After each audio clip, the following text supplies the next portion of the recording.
ચેતરભાઈ વસાવાના ઘરે મનસુખભાઈ વસાવા, ઓહો હો ભાઈ, આ ઘટના તમે પહેલી વાર જોતા હશો. નમસ્કાર મિત્રો, વિડીયોમાં તમારું સ્વાગત છે.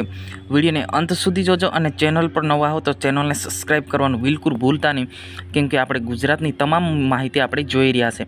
મિત્રો, આપણે વાત કરવામાં આવે તો મનસુખભાઈ વસાવા અને ચેતરભાઈ વસાવા હંમેશા જ સામે સામે આવી જતા હોય છે અને બોલાચાલી પણ થઈ જતી હોય છે. પરંતુ એવી ઘટના ઘટી છે કે ચેતરભાઈ વસાવાના ઘરે મનસુખભાઈ વસાવા ગયા છે. શું આ સાચી વાત છે કે પછી ખોટી અફવા છે? તમામ માહિતી હું તમને આપવાના છું. હું તમારો દોસ્ત શૈલેષ ભીલ.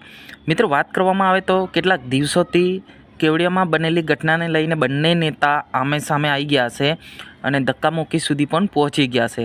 અને કેવડિયામાં જે ઘટના ઘટી છે, બે આદિવાસી યુવાનોને મારવા કેસમાં બંને યુવાનોનું મોત નીપજ્યું હતું. તો આને ન્યાય આપવા માટે ચેતરભાઈ વસાવા મેદાને ઉતરી ગયા હતા અને એક બાજુ મનસુખભાઈ વસાવા પણ ઉતરી ગયા છે.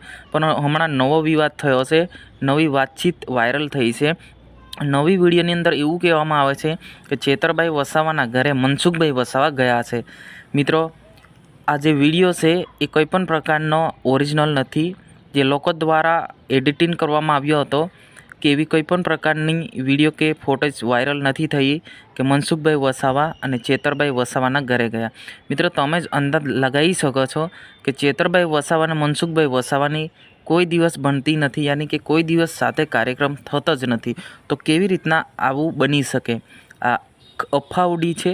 આની સાચી જાણકારી આપણે આ ચેનલ પર આપી દઈશું, મળશે તો.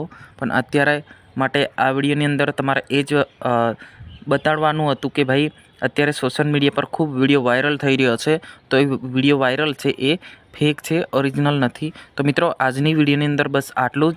આપણે મળીશું તરત જ નવી વિડીયોની અંદર. હજુ એકવાર ચેનલને સબસ્ક્રાઈબ ના કરી તો સબસ્ક્રાઈબ કરી મૂકજો, તમને તમામ માહિતી મળી શકે છે. જય હિન્દ, જય ભારત.